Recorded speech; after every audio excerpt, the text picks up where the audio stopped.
Dalmo Kids. Xưa có vợ chồng người tiều phu sống trong một khu rừng lớn. Họ chỉ có mỗi một người con gái lên 3 tuổi. Họ nghèo lắm, nghèo đến nỗi bánh ăn hàng ngày cũng không có, không biết lấy gì để nuôi con. Một buổi sáng kia, người tiều phu vào rừng đốn củi. Đang đốn cây, bác bỗng thấy một người đàn bà béo đẹp đứng trước mặt mình. Người đàn bà ấy, đầu đội vương miện có những ngôi sao lấp lánh. Bà nói: Là Đức Bà Maria, mẹ Đức Chúa Giêsu. Ngươi nghèo khó, túng thiếu, hãy đưa đứa con của ngươi để ta nuôi nó. Ta sẽ chăm sóc nó như mẹ với con. Người tiều phu vâng theo, đưa con cho Đức Bà Maria, mang thép lên trời. Đứa bé ở trên đó sung sướng lắm, được ăn bánh bích quy, uống sữa, quần áo thêu bằng sợi vàng ròng óng ánh. Lúc đứa trẻ vừa tròn 14 tuổi, Đức Bà Maria cho gọi đến và nói: Con yêu dấu, mẹ phải đi xa. Giờ mẹ giao cho con chìa khóa của 13 cửa ở trên thượng giới này. Con chỉ được phép mở 12 cửa để ngắm nghía những vật kỳ diệu. Nhưng cửa thứ 13 cai, đây chính chiếc chìa khóa nhỏ này, cấm con không được mở. Con chớ có mở mà nguy khốn. Cô bé hứa vâng theo lời dặn.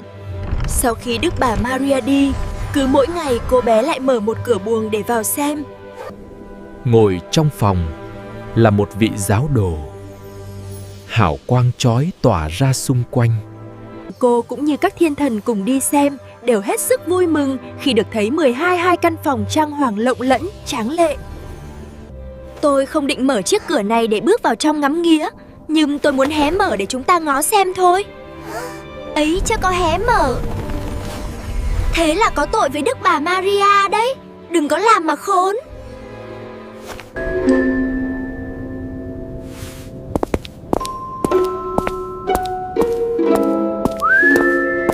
Giờ còn mình ta có ngó nhòm vào thì đâu có ai hay biết.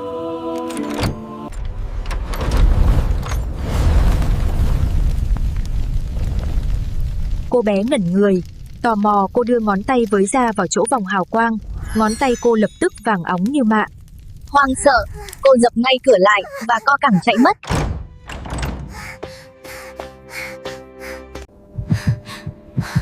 Cơn hoảng hốt ấy làm cho tim cô cứ đập thình thịch. Đã thế, lau rửa kỳ cọ bao nhiêu màu vàng ở ngón tay vẫn không hết. Ít lâu sau, Đức Bà Maria về, cho gọi cô tới nộp chùm chìa khóa. Bà nhìn thẳng mặt cô bé dò hỏi: Con có mở chiếc cửa thứ 13 không đấy? Không ạ. Đức Bà Maria đưa tay lên ngực cô bé, thấy tim cô đập dồn dập. Bà biết ngay cô đã không nghe lời tự ý mở cửa đó ra. Có chắc chắn là con không mở cửa không? Thưa, không ạ. Nhìn ngón tay vàng óng của cô bé, Đức Bà Maria biết ngang là cô đã đưa tay ra sờ phải hào quang. Người biết ngay là cô bé phạm lỗi, nhưng người vẫn hỏi lại lần thứ 3. Không ạ. Con không nghe lời ta.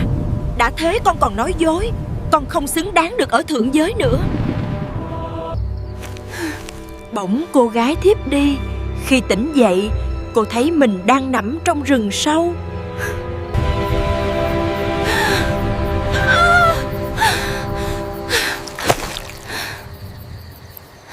Cô chồm dậy tính chạy khỏi nơi đây, nhưng chạy hướng nào cũng bị mắc lại bởi những bụi gai.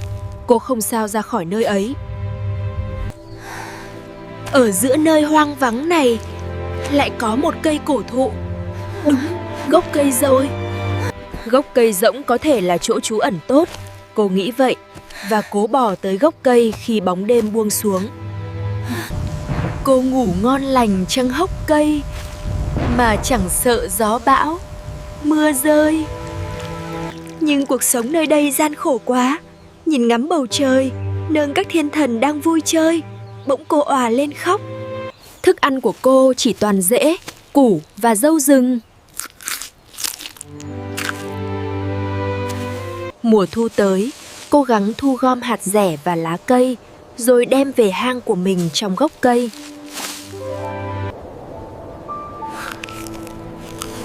Thức ăn của cô trong mùa đông là số hạt dẻ thu gom được. Những lúc tuyết rơi, trời lạnh giá, cô rúc vào trong đống lá cho đỡ lạnh, như những thú rừng khốn khó khác. Khi ánh nắng mùa hè chói chang chiếu xuống, cô ra ngồi sưởi nắng, tóc xóa che người như chiếc áo khoác lên thân cô. Cô sống trong cảnh hoang vu, khốn khổ thiếu thốn hết năm này sang năm khác. Lần ấy, khi mùa xuân tới, cây đâm chồi xanh khắp khu rừng. Vua đi săn nai. Con nai chạy ngay vào trong bụi cây. Vua xuống ngựa và dùng gươm chém phạt bụi gai để mở đường.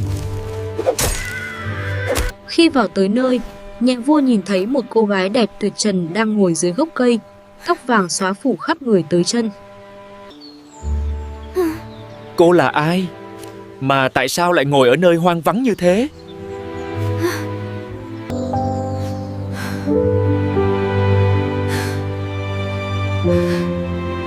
Nhà vua lại hỏi, cô có cùng đi với tôi về hoàng cung không? Cô khẽn gật đầu đồng ý. Về tới hoàng cung, nhà vua đưa cho cô nhiều quần áo đẹp và đủ mọi thứ trang sức.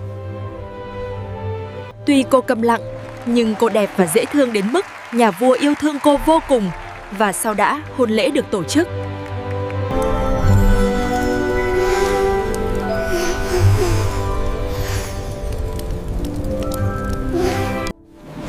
Ngay trong đêm ấy, khi hoàng hậu đang nằm một mình trong giường, thì Đức bà Maria xuất hiện và nói: Nếu con nói ra sự thật và thú nhận chính con là người mở cánh cửa cấm, thì ta sẽ mở mồm cho con và trả lại con giọng nói khi xưa. Nếu con cứ ngoan cố trong tội lỗi, thì ta sẽ mang theo đứa bé mới đẻ này. Con không mở cửa cấm. Đức bà Maria ẵm đứa trẻ đi mất. Hôm sau, không ai thấy đứa trẻ mới sinh. Mọi người thì thầm, hoàng hậu đã phù phép cho hoàng tử biến mất. Hoàng hậu nghe rõ những lời đồn đại của thiên hạ, nhưng không sao mở mồm ra được để thanh minh cho mình. Nhà vua rất yêu thương hoàng hậu, nên cũng không tin những lời đồn đại kia. Năm sau, hoàng hậu lại sinh ra một cậu con trai. Nếu con thú nhận rằng chính con đã mở cửa cấm, thì ta trả lại con và trả lại giọng nói cho con. Nếu con cứ ngoan cố trong tội lỗi, thì ta sẽ mang theo đi đứa trẻ mới đẻ này. Không, con không mở cửa cấm. Đức bà Maria ẵm đứa trẻ lên và mang theo lên trời. Sáng sớm hôm sau, khi đứa trẻ đã biến mất, mọi người đồn ầm lên rằng hoàng hậu lại phù phép con mình.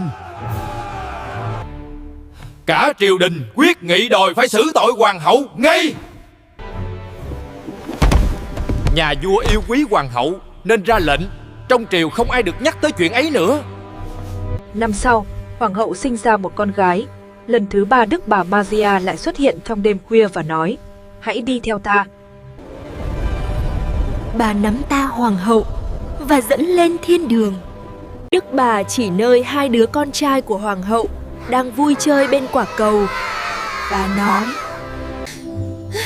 Hoàng hậu rất lấy làm vui mừng.